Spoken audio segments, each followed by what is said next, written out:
People often ask me how much money they need to retire. I think that's the wrong question. The right question is, how long could you live comfortably if the market did nothing for 2 years? There is one question I hear more than any other. Can I afford to retire? People usually ask it quietly, sometimes anxiously, often much later than they should. They are hoping for a number, a finish line, a clear yes or no. But the truth is, that question is usually asked too late and in the wrong order. Before you ask how much, you should ask how you want to live. Because retirement is not a math problem. It is a lifestyle decision. Money only supports that decision. It does not define it. Still, I understand something important. You cannot make a plan without numbers. You cannot make good decisions without reference points. So today, I want to show you how to think about retirement the way long-term investors do, not with fear, not with complexity, but with clarity. What retirement really means. Most people think retirement means stopping work. That's not quite right. Retirement simply means you no longer need to make decisions based on money.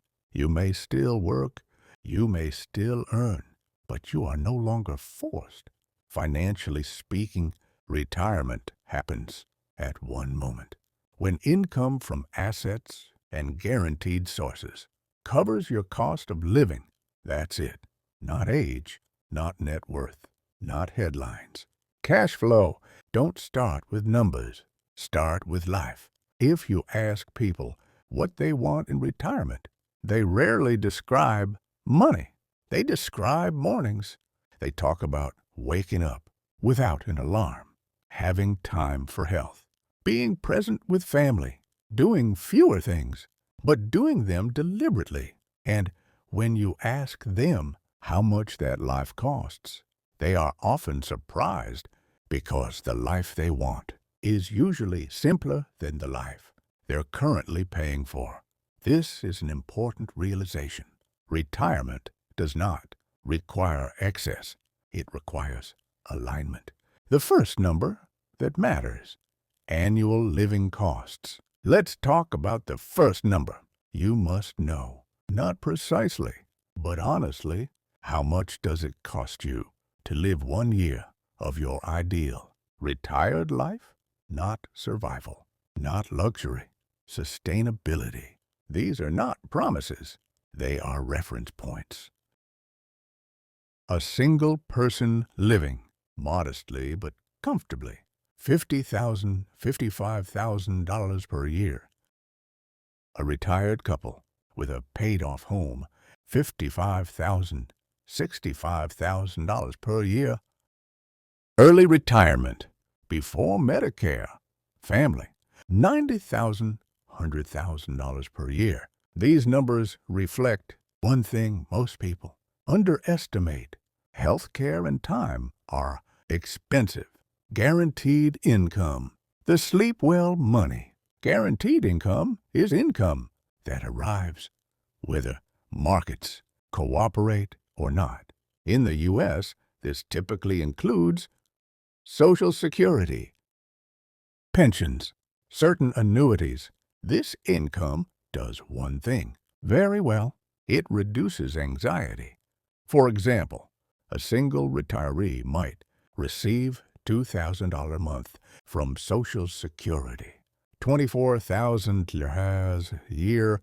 A married couple might receive $3,500, $4,000 a month. Combined, this income doesn't make you wealthy, but it stabilizes your plan. The most important number, the gap. Here is where clarity appears. Annual living costs, guaranteed income. The gap. Example, living costs, $60,000 a year. Guaranteed income, $45,000 a year. The gap is $15,000 a year. this number matters more than net worth, because this is what your investments must reliably provide. How much capital does that require? Many people use the 4% rule as a starting point, not a law, a compass.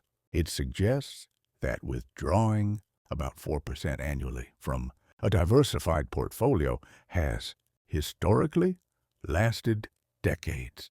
So, $15,000 a year, KR 4%, $375,000, round up for margin, $400,000. If your gap is $25,000 a year, $625,000, $40,000 a year, $1,000.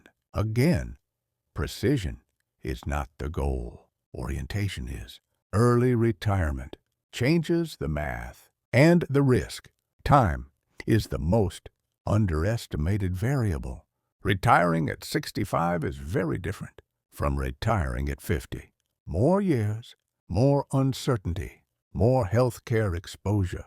Many early retirees use 3.5% instead of 4%. Example, $48,000 year needed, 3.5% withdrawal, $1.37 million. The difference is not the math. It is the margin of safety.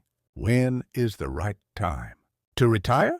I've never believed the right retirement age is universal. The right time is when you are not forced to sell assets during market stress. You can reduce spending temporarily if needed. You have optional income sources. A person retiring at 62 with Medicare and Social Security may be safer than someone retiring at 50 with the same net worth. Timing is about cash flow resilience, not birthdays, inflation, market declines, and reality. Every plan looks good on paper during calm years. Real plans survive difficult ones. That means 24 months of cash or equivalents.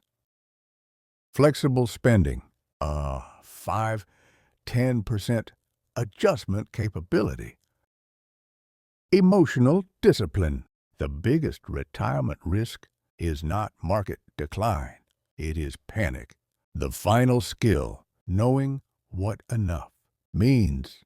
The most important financial skill is not stock selection. It is knowing when to stop chasing more. Enough is not a number. It is a decision. Once you define it, money works for you, not the other way around. Retirement is not about escaping work. It is about escaping fear. You live below your means. You invest patiently. You plan conservatively. You think in decades. You don't need to be perfect. You just need to be deliberate.